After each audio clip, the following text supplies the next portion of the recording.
Porque também, você pode reparar que toda essa linha de pastores, eles são também amilenistas. Por que eles são amilenistas? O que o amilenista acredita? O amilenista acredita que nós já estamos no milênio.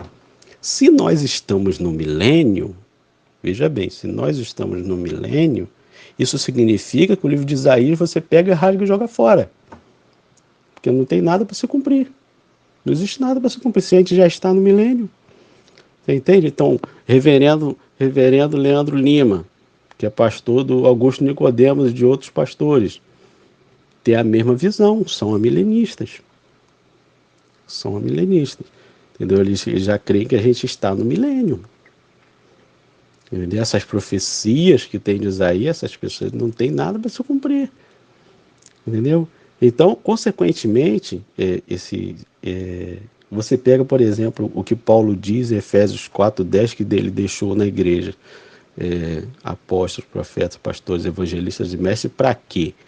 Aperfeiçoamento do corpo de Cristo, para que nós possamos crescer, chegar à estatura de varões perfeitos.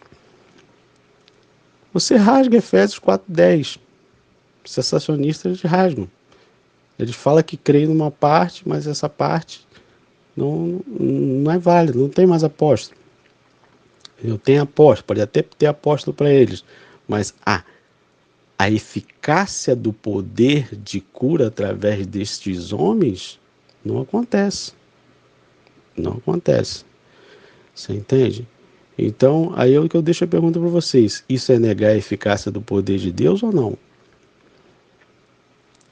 Eu também vou negar que Deus usa esses homens? Não. Deus usa esses homens. Entendeu? Eu ouço muitas mensagens desses homens. Entendeu? Porém, a doutrina é diferente. Existem doutrinas diferentes. Ensinam de forma diferente. Entendeu? Manifestam o poder de Deus de forma diferente. Você entende? Então, por exemplo, Augusto Nicodemos fala em um dos vídeos, falou numa live dele recente agora, que de forma bem assim, que eu posso dizer, preconceituosa contra a religião judaica, ele falando, um exemplo, né? Ele falando que ele não concorda em colocar dentro da igreja elementos judaicos, elementos da religião judaica dentro da igreja. Porém, todavia, esses elementos que Deus dá no tabernáculo, candelabro, altar de incenso, bacia, holocausto, altar de holocausto, são todos exemplos de elementos que são elementos não judaizantes, nem da religião judaica. Até porque não existia nem religião judaica, não existia judeus, religião judaica. Né? Isso não existia. Existia elementos bíblicos que Deus deu para o seu povo, para que eles pudessem conservar os oráculos e guardar e preservar os oráculos de Deus. Então ele fala nesse vídeo dele de forma preconceituosa contra os judeus, dizendo que os cristãos devem se afastar de colocar elementos judaicos dentro da igreja. Entendeu? Então, você percebe na fala dele um pensamento preconceituoso, tendo em vista elementos que são elementos bíblicos. Esses elementos são elementos bíblicos, não são elementos dos judeus, não são elementos da religião judaica. Candelabro, a menorá, está lá no livro de Apocalipse. O altar de incenso está lá no livro de Apocalipse. Não são elementos de judeus, são elementos bíblicos. Se você não colocar essas coisas na igreja, você vai colocar o quê? Vai colocar o quê? Barraca de festa junina? Vai colocar luzes piscando, igreja escura, etc, etc, etc. Você está entendendo? Então não sabe separar o que é bíblico do que é religioso. Não sabe separar. Entendeu? Não compreende a profecia, infelizmente. Mas fala muito bem sobre o Novo Testamento. Gosto muito das palavras sobre o Novo Testamento. Você entende? Então, se eu entrasse hoje, por exemplo, na Missão Evangélica da Paz, na época de Serjão, ia falar o quê? Ia falar que a Missão Evangélica da Paz é uma igreja é uma igreja judaizante, de religião judaica, que segue o judaísmo, mas nunca sentou com o pastor Sérgio e ouviu ele falar sobre judeus. O pastor Sérgio falava comigo, sentava comigo e falava com ele. O pastor Sérgio tinha aversão à religião judaica. Aversão, mas tinha amor por conteúdos que eram conteúdos bíblicos. Menorá, candelabro, tal de censo. São coisas bíblicas. Bíblicas. Entendeu?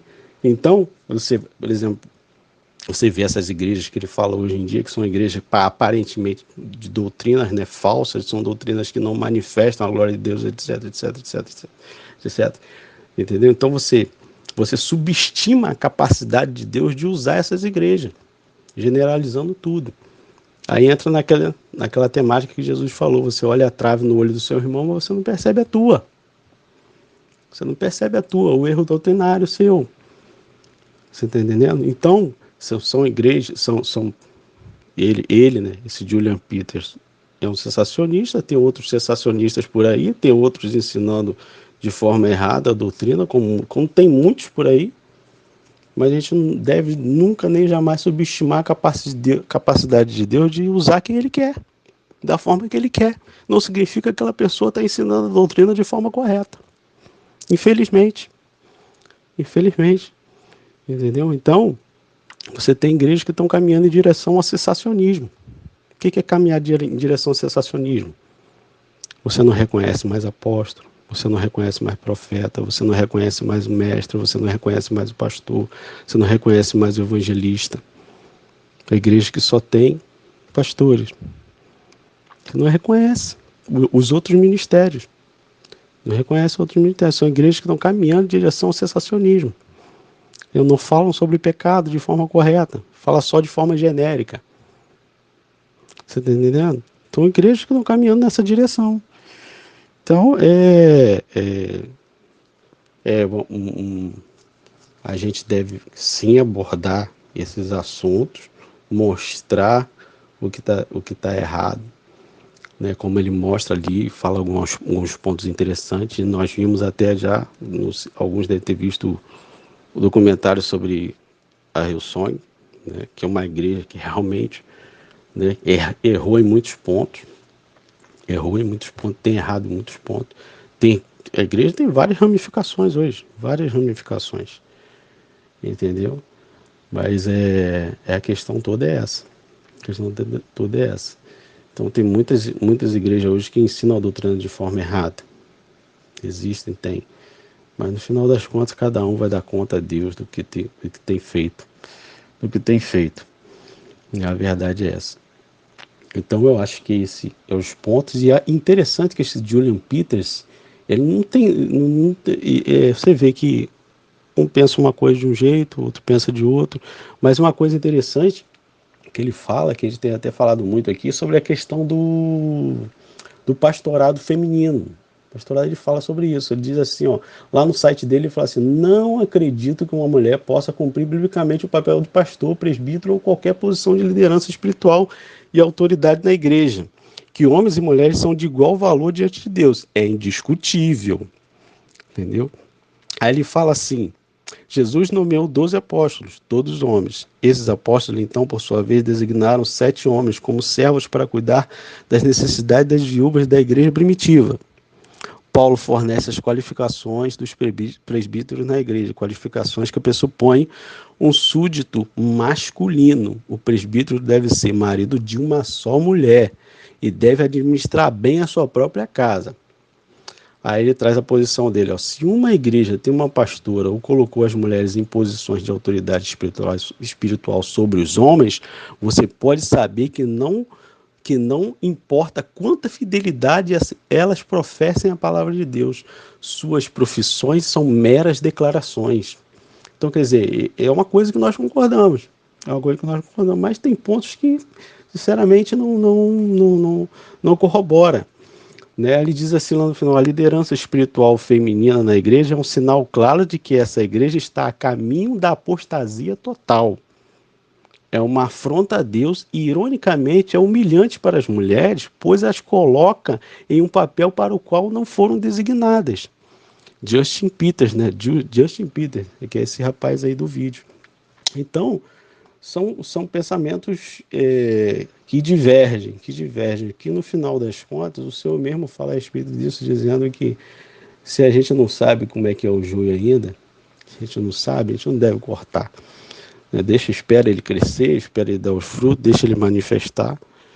Né? O que não pode é a gente errar totalmente contra a doutrina. Né? Se a gente errar totalmente contra a doutrina, aí não tem condição. Não tem condição. Mas é um debate interessante, interessante. E essa questão dos louvores hoje em dia é realmente complicado. Mas se o ministério de Davi existisse hoje, seria o ministério mais controverso que ia existir, porque Davi pecou e pecou muito. Pecados graves que muitas igrejas não aceitariam. Não aceitariam mesmo. E muitas igrejas não tocariam os louvores que Davi fazia com aquela harpa. De forma nenhuma. E com certeza, muitos de nós também julgaríamos muito o ministério de Davi. Mas é isso. Um grande abraço, pessoal.